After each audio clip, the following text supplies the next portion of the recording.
जय श्री कृष्णा, राधे राधे। आप सभी भक्तों का आपके अपने YouTube चैनल श्री कृष्ण दीवानी में हार्दिक स्वागत है। आज आप सुन रहे हैं वैशाख मास महात्म्य के अध्याय 6 की पावन कथा। सर्वप्रथम भगवान का स्मरण करते हुए आप सभी मेरे साथ बोलिए। शांताकारं भुजगशयनं पद्मनाभं सुरेशं विश्वधारं गगनसदृशं मेघवर्णं शुभांगं लक्ष्मीकान्तं कमलनयनं योगिभिर्दयानगमयं वन्दे विष्णुं भवभयहरं सर्वलोकैकनाथम्। ओम नमो भगवते वासुदेवाय। भगतजनों, पिछले अध्याय की कथा में हम सबने सुना था धर्मराज का नरक खाली हो जाने के कारण धर्मराज व्यथित होकर ब्रह्मा जी के पास गए। अब आज उससे आगे की कथा का श्रवण करेंगे। ब्रह्मा जी ने यमराज से कहा कि हे यमराज, तुमने क्या आश्चर्य देखा है? क्या तुम्हें खेद हो रहा है?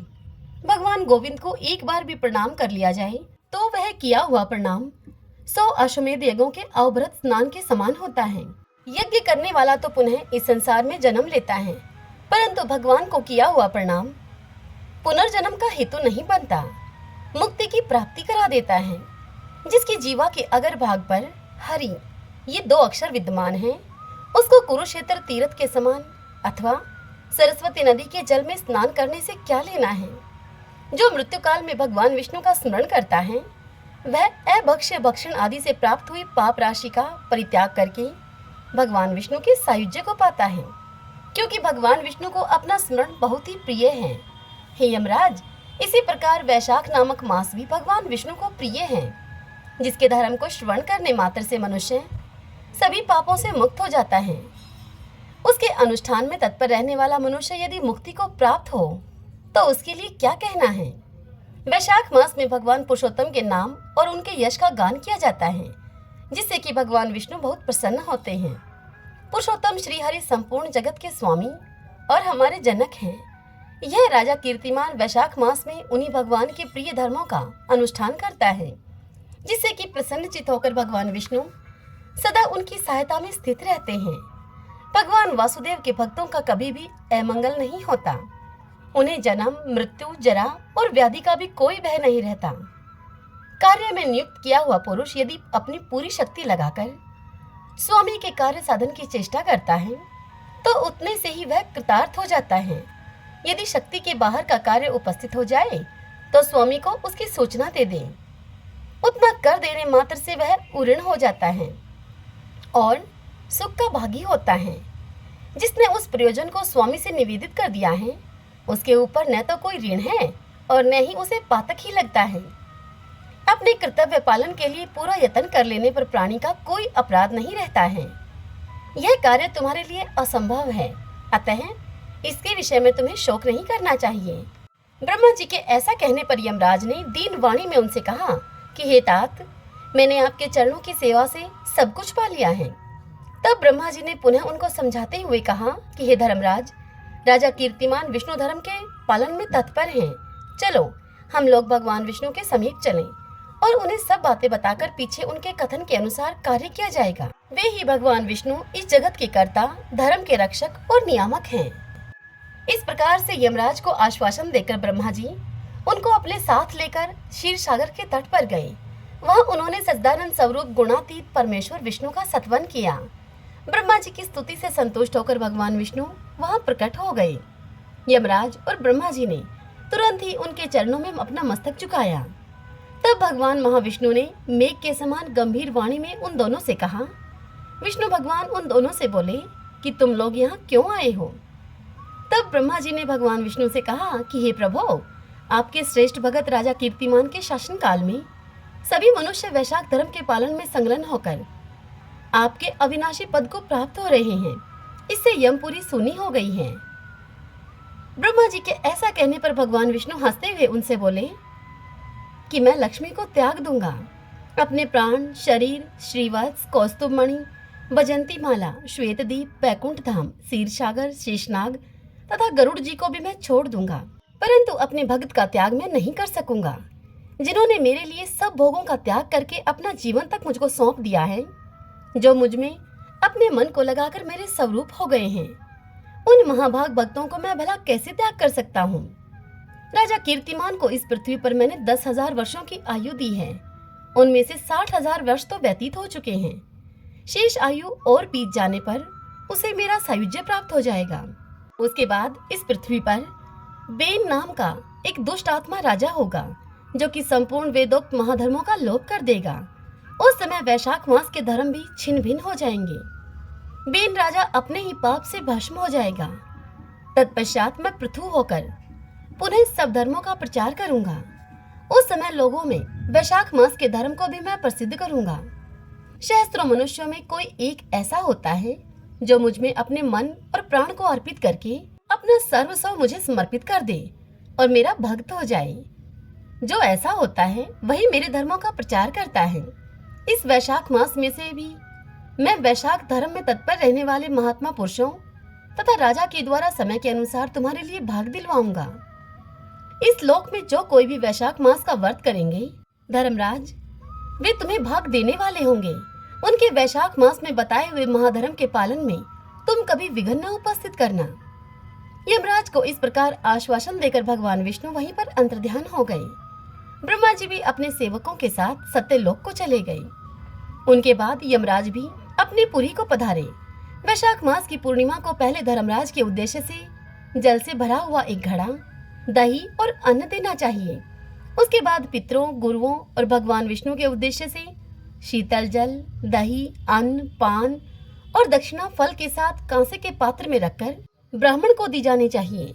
भगवान विष्णु की दिव्य प्रतिमा वैशाख मास की महात्म्य की कथा सुनाने वाले दीन ब्राह्मण को दी जानी चाहिए। उस धर्म वक्ता ब्राह्मण को अपने धन से भी पूजित करना चाहिए। राजा कीर्तिमान ने सब कुछ उसी प्रकार से किया। उन्होंने पृथ्वी पर मनोवांछित भोग भोग कर शेष आयु पूर्ण होने के पश्चात पुत्र पौत्र आदि के साथ श्री विष्णुधाम को प्रस्थान किया। मिथिलापति जनक जी को वैशाख मास के धर्म का विस्तार पूर्वक वर्णन करने के पश्चात श्रुतदेव जी ने उनसे यह सब बात कही। सारी बात को सुनकर मिथिलापति ने श्रुतदेव जी से कहा कि हे महामते, दुरात्मा राजा बेन अर्थात स्वयंभू मनु पहले मनवंतर में हुआ था। ये राजा इक्ष्वाकु कुलभूषण कीर्तिमान वैवस्वत मनवंतर के व्यक्ति हैं। यह बात पहले मैंने आपके मुख से सुन रखी है, परंतु अब आपने कुछ और ही बात कही है कि यह राजा जब वैकुंठवासी हो जाएंगे तो उसके बाद राजा बेन उत्पन्न होगा। मेरे इस संशय को आप निर्वर्त कीजिए। यह सुनकर श्रुतदेव जी ने कहा कि हे राजन, पुराणों में जो विषमता प्रतीत होती है वह युग भेद और कल्प भेद की व्यवस्था के अनुसार है। किसी कल्प में ऐसा ही हुआ होगा कि पहले राजा कीर्तिमान और फिर बाद में वेन हुआ होगा। इसीलिए कही हुई कथा में समय की विपरीतता देखकर उसके अप्रमाणिक होने की आशंका नहीं करनी चाहिए। हरि ओम तत्सत। ओम नमो भगवते वासुदेवाय। आइए भक्तजनों, अब हम वैशाख स्नान की आज की कथा का श्रवण करते हैं। किसी गांव में एक सेठ सेठानी रहते थे। घर में धन धान्य की उनके किसी प्रकार की कोई कमी नहीं थी। वे दोनों पति पत्नी पीपल देव की नित्यनेम से पूजा किया करते थे। वह दोनों पीपल सींचने के लिए 5 कोस दूर जाया करते थे। समय अब बीतता चला गया, लेकिन उनका यह नियम नहीं बदला। वह दोनों अब वृद्ध हो गए थे। उम्र बढ़ने के कारण अब वह पीपल सींचकर जब घर पर आते तो बहुत ही थक जाते और फिर घर आने के बाद उनसे कुछ काम भी नहीं हो पाता था। एक दिन सेठानी अपने पति से कहती है कि पीपल सींचकर आने के बाद इतनी थकान हो जाती है कि मैं घर का काम भी भली भांति नहीं कर पाती हूँ, जिससे कि घर का काम करने में मुझे देरी हो जाती है। अगर हमारे कोई संतान होती तो वह घर का काम कर लेती। सेठ जी तो पहले से ही मन संतान न होने के कारण बड़े दुखी रहते थे, किंतु सेठानी से इस विषय में वह कुछ कह नहीं पाते थे। लेकिन उनको बात यह खाई जाती थी कि हमारे जाने के बाद इस कारोबार का कौन मालिक होगा, इस कारोबार को कौन संभालेगा। अब आज सेठानी की बात को सुनकर वह भी अत्यधिक दुखी हो गए। सेठ जी की चिंता और अधिक बढ़ गई। सेठ जी को इस प्रकार चिंता में डूबा हुआ देखकर एक दिन सेठानी ने दाई को अपने घर पर बुलाया और उससे कहा कि तुम सेठ जी से जाकर कह दो कि मैं माँ बनने वाली हूँ और यही बात गांव में हर जगह फैला दो। गांव के लोगों की औरतों को भी कह दो। अगर तुम ऐसा करोगी तो मैं तुम्हें बहुत अधिक धन दूंगी और 9 लखा हार भी दूंगी। दाई सेठानी की बात को सुनकर लालच में आ गई और फिर दाई ने वैसा ही किया जैसा कि सेठानी ने उसे करने के लिए कहा था। और फिर जब 6 महीने बीत गए तब सेठानी ने गोद भराई का कार्यक्रम रखा और फिर गांव में न्योता दिया गया। तत्पश्चात सेठानी ने दाई को फिर से बुलाया और उससे कहा कि मेरे 9वां महीना जब पूरा हो जाए तब तुम किसी के घर में भी बच्चा पैदा हो, उस बच्चे को लाकर मेरे घर में रुला देना। तुम्हारे ऐसा करने से मैं तुम्हें बहुत अधिक धन दूंगी। दाई ने सेठानी के कहे अनुसार वैसा ही किया। जब सेठानी के 9 महीने पूरे हो गए तब दाई ने एक नवजात शिशु को सेठानी के घर में लाकर रुला दिया और फिर दाई ने यह ढिंडोरा पिटवा दिया कि सेठानी ने एक पुत्र को जन्म दिया है। तत्पश्चात 1.25 महीना पूरा होने पर सेठानी ने जलवा पूजन का कार्यक्रम रखा। उस कार्यक्रम में उसने पूरे गांव को बुलाया। जब जलवा चूड़े की रस्म होने लगी तब लोगों ने उससे पूछा कि तुम्हारा बच्चा कहाँ है सेठानी। तब सेठानी कहने लगी कि यह पूजा मैं कटार के साथ करूंगी, कुंवर सा को नजर लग जाएगी, इसीलिए उसे अभी बाहर नहीं निकालेंगे। और इसी प्रकार 5 से 6 साल बीत गए। गांव के किसी भी व्यक्ति या किसी भी औरत ने कुंवर सा को नहीं देखा था।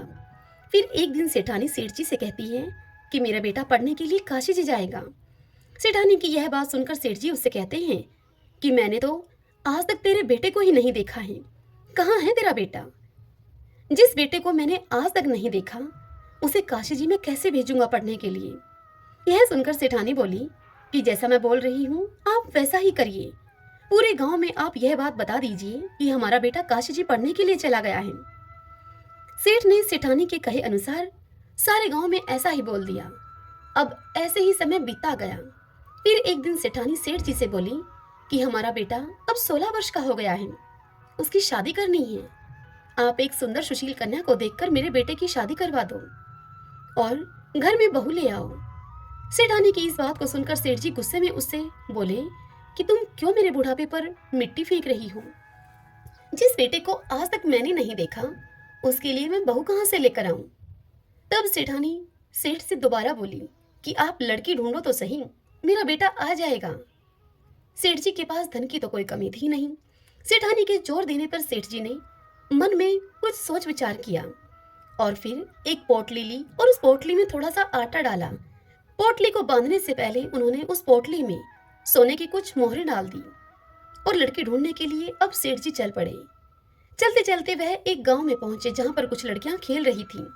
सेठ जी अब थक गए थे और उन लड़कियों के खेल को देखने की इच्छा से वे उन लड़कियों के पास ही बैठ गए। जब वे सभी लड़कियां खेल खत्म करके अपने अपने घर को जाने लगी तब सभी लड़कियां अपने द्वारा बनाए गए मिट्टी के घरों को तोड़ रही थीं, परंतु उनमें से एक लड़की ने अपना बनाया हुआ घर नहीं तोड़ा। तब बाकी लड़कियां उससे कहने लगी कि तुमने अपना घर क्यों नहीं तोड़ा? तब वह लड़की बोली कि मैं अपना बनाया हुआ घर कभी नहीं तोड़ूंगी। फिर वह सभी लड़की अपने अपने घर चली गई। सेठ जी वहां से उठे और उसी लड़की के पीछे पीछे चल दिए। सेठ जी को वह लड़की सियानी लगी जिसने अपना घर नहीं तोड़ा था। सेठ जी को वह लड़की बड़ी ही बुद्धिमान लगी।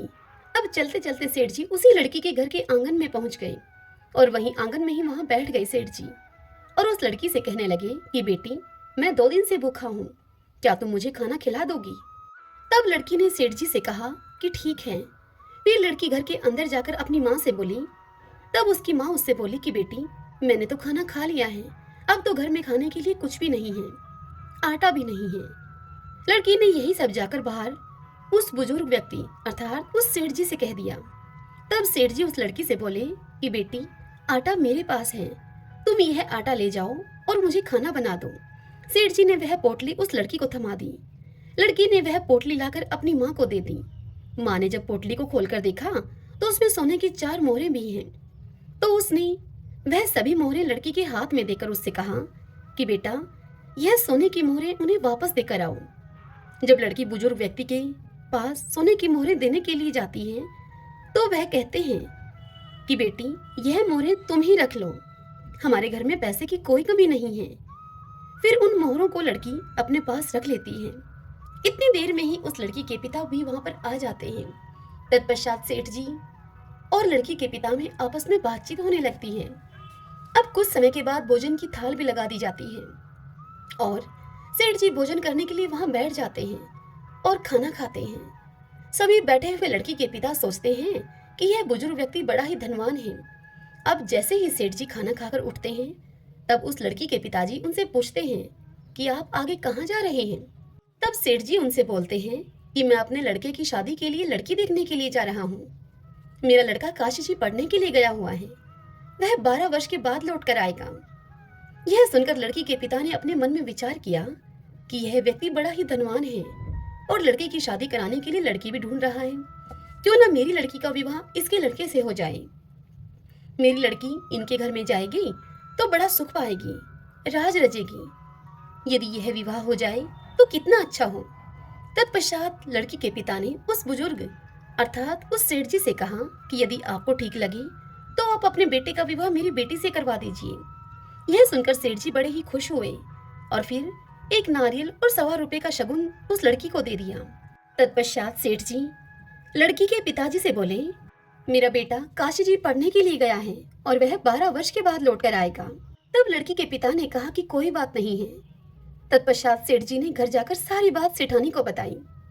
कुछ दिन बीत जाने पर सेठानी ने सेठ जी से कहा कि अब विवाह करा के उस लड़की को अपने घर पर ले आओ। तब सेठ जी उससे कहने लगे कि यही तो मन में चिंता का विषय है कि शादी कैसे होगी। तब सेठानी बोली कि शादी खांडे के साथ होगी। खांडा तलवार को कहा जाता है। तब सेठ जी फिर से लड़की के घर गए और वहां जाकर उनसे शादी के विषय में बात करते हुए कहते हैं कि मेरा बेटा अभी नहीं आ सकता, वह अभी काशी जी पढ़ने के लिए गया है। 12 वर्ष पूरे होने पर ही वह लौटेगा, अभी उसे आने में समय लगेगा। यदि आप राजी हो तो मैं अपने बेटे के स्थान पर यह खांडा रख दूंगा और यह शादी संपन्न हो जाएगी। पुराने जमाने में लोग ऐसे ही शादियां कर दिया करते थे। असली कीमत तो आदमी की वचन और जुबान की होती है। सेठ जी की बात को सुनकर लड़की के पिता ने खूब सोच विचार करके लड़की की शादी खांडे के साथ करवा दी। तत्पश्चात सेठ जी बहू को लेकर अपने घर को लौटे। सेठानी बहू को देखकर बड़ी खुश हुई, फूली न समाई। जब सेठ सेठानी पीपल सींचने के लिए जाते तो बहू पीछे से इस घर का सारा काम निपटा लेती और सेठ सेठानी के घर वापस आने पर वह बहू उनके लिए खाना बनाकर तैयार रखती थी और फिर उनके लिए खाना परोसती। तत्पश्चात वह बहू अपनी सास के पैरों की खूब मालिश करती और उनकी खूब सेवा करती और प्रेम के साथ उनके साथ उस घर में रहती। यह सब करते करते अब ऐसे ही 1 वर्ष बीत गया। फिर एक दिन जब सेठ सेठानी पीपल सींचने के लिए गए हुए थे तब उनके घर की आग बुझ गई। बहू जब आग लेने के लिए पड़ोस के घर में गई तब बहू ने पड़ोसन से जाकर कहा कि मुझे थोड़ी सी आग दे दो, मेरे सास ससुर आने वाले होंगे, मुझे उनके लिए जल्दी से खाना भी बनाना है। तब पड़ोसन ने उस बहू से पूछा कि तुम किसकी बहू हो। तब वह बहू कहने लगी कि मेरे पति काशी जी पढ़ने के लिए गए हैं। यह सुनकर पड़ोसन बहू से बोली कि सेठ सेठानी की तो कोई औलाद ही नहीं है, ये तुमसे झूठ बोल रहे हैं, ये तुझे ऐसे ही काम करने के लिए लेकर आए हैं। और इस प्रकार की बातें कहकर पड़ोसन ने उस बहू के कान भर दिए। फिर बहू ने घर आकर बिना मन के ही खाना बनाया, सारे जेवर उतार दिए और बिना श्रृंगार किए हुए पुरानी साड़ी पहन ली। जब सास ससुर पीपल सींचकर घर को लौटे तब उन्होंने देखा कि आज तो घर का कोई काम नहीं हुआ है। तत्पश्चात उन्होंने बहू से खाना मांगा। बहू ने खाना ला कर दिया। जब उन्होंने खाना खाया तो खाना बिल्कुल फीका था, बिल्कुल बेस्वाद खाना था, उसमें नमक मिर्च कुछ भी नहीं था। तब उन्होंने बहू से पूछा कि बहू आज क्या बात है, बहू आज खाना बिल्कुल फीका सा है। तब बहू ने उत्तर दिया कि आपको तो आज ही खाना फीका मिला है, मेरी तो पूरी जिंदगी ही फीकी है। तब सेठानी पूरी बात समझ गई कि आज इसके किसी ने कान भरे हैं, सब कुछ इसको बता दिया है। अब सेठानी सारी बात देखते समझते हुए चुप रहती है। फिर दूसरे दिन सेठ सेठानी पीपल सींचने के लिए जाने लगते हैं। तब बहू कहती है कि आपने मुझे 6 कोठों की तो चाबी दे रखी है, 7वें कोठे की चाबी मुझे क्यों नहीं दी है, मैं कौन सी बहू हूँ आपकी। तब सेठानी उससे बोली कि नहीं बेटा, ऐसी बात नहीं है, मैंने तो ऐसे ही यह चाबी तुम्हें नहीं दी थी। और फिर सेठानी 7वें कोठे की चाबी भी बहू को दे देती है और बहू को पड़ोसन से बात करने के लिए मना करती है। और फिर वह दोनों पीपल सींचने के लिए चले जाते हैं। अब पीपल सींचते समय भगवान विष्णु का नाम लेते रहे, वह माता लक्ष्मी का नाम लेते रहे। वह दोनों भक्ति भाव से भगवान विष्णु और माता लक्ष्मी की भक्ति बार बार उनके नाम का उच्चारण करना, उन्हें भोग लगाना, यह तो उन दोनों की दिनचर्या का हिस्सा था। लेकिन उस दिन उनके मन में बहू के घर से जाने का डर भी था। उनकी आंखों में नमी थी और चिंता भी थी। वह बार बार बोल रहे थे कि भगवान आप ही हमारी लाज रखना। भगवान सदैव अपने भक्तों पर दयालु रहते हैं। वह भक्तों के दुखों में दुखी होकर स्वयं उसका निवारण करने के लिए आ जाते हैं। उधर सास ससुर के घर से जाते ही बहू जल्दी जल्दी काम निपटाकर पहले कोठे को खोलकर देखती है तो उस कोठे में, उस कमरे में खूब सुंदर सुंदर कपड़े थे।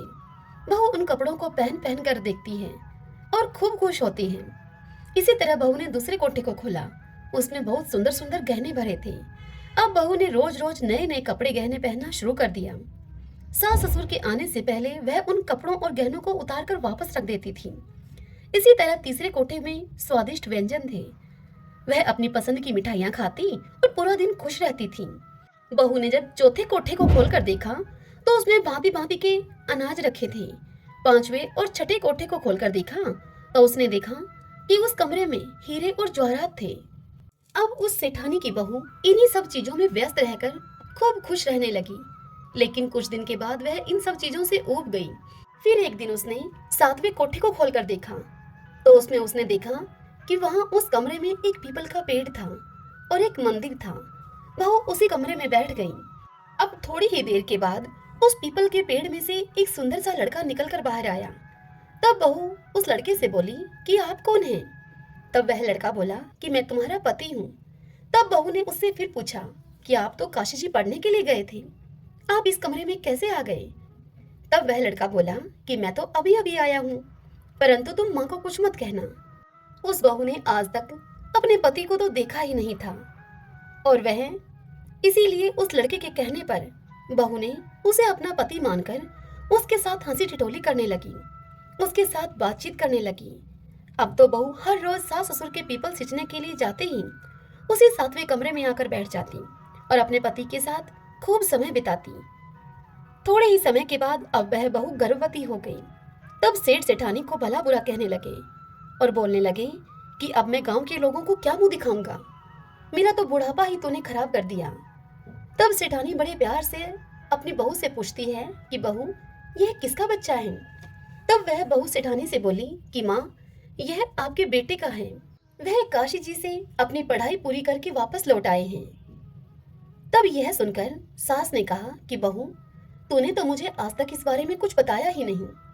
तब वह बहू बोली कि माँ जी आपके बेटे ने ही मुझे इस बारे में आपसे कुछ भी कहने के लिए मना किया था और मुझसे कहा था कि तुम माँ को कुछ मत बताना। तब सेठानी ने अपनी बहू से कहा कि कल जब तुम उससे मिलोगी तब उससे तुम कहना कि आपको मुझे सातवीं की चूड़ी पहनाने के लिए बाहर आना पड़ेगा। फिर बहू ने अगले दिन उस लड़की को यह सारी बात बता दी। तब लड़के ने कहा कि मैं जरूर आऊंगा। अब सास और बहू दोनों निश्चिंत हो गईं। सातवीं की चूड़ी पहनाने का कार्यक्रम रखा गया और पूरे गांव को बुलावा भेजा गया। उस कार्यक्रम में जब सारा गांव वहां पर उपस्थित था, बहू को वहां पर बिठाया गया। फिर क्या था, थोड़ी ही देर में वहां पर चर्चा होने लगी कि कहाँ है इनका बेटा, आज तक हमने तो कभी देखा नहीं है। तभी वहां पर 17-18 साल का एक नौजवान लड़का आया और बहू के पास आकर वह बैठ गया। गांव के सभी लोग उसे देखकर चौंक गए और उसे टकटकी लगाकर देखते ही रह गए और फिर कहने लगे कि यह लड़का तो कितना सुंदर है, यही कारण है कि सेठानी इसे छिपाकर रखती थी। तत्पश्चात कार्यक्रम जब पूरा हुआ वह लड़का वापस जाने लगा। तब बहू ने उससे कहा कि आप कहाँ जा रहे हैं? तब वह लड़का बोला कि मुझे जाना पड़ेगा। जैसे ही वह लड़का सातवें कमरे में गया, बहू उसके पीछे पीछे गई। वह लड़का पीपल के पास पहुंचकर जैसे ही सांप की केचुली पहनने लगा, तब उस बहू ने तुरंत ही उस केचुली में आग लगा दी। आग लगने से लड़के के शरीर में अब जलन होने लगी। बहू ने लड़के के शरीर पर दूध डालकर उसकी जलन को शांत किया। फिर वह लड़का, बहू और सेठ सेठानी मिलकर एक साथ एक ही घर में रहने लगे। इस तरह उस लड़की के तेज भाग्य से सेठ सेठानी को अपना बेटा मिल गया। हे मेरे पीपल देवता, जैसी कृपा आपने उस लड़की और सेठ सेठानी पर की, वैसी ही कृपा आपकी यह कथा जो भी कहे, सुने, सुनाए और ओंकारा भरे, उन सब पर करना।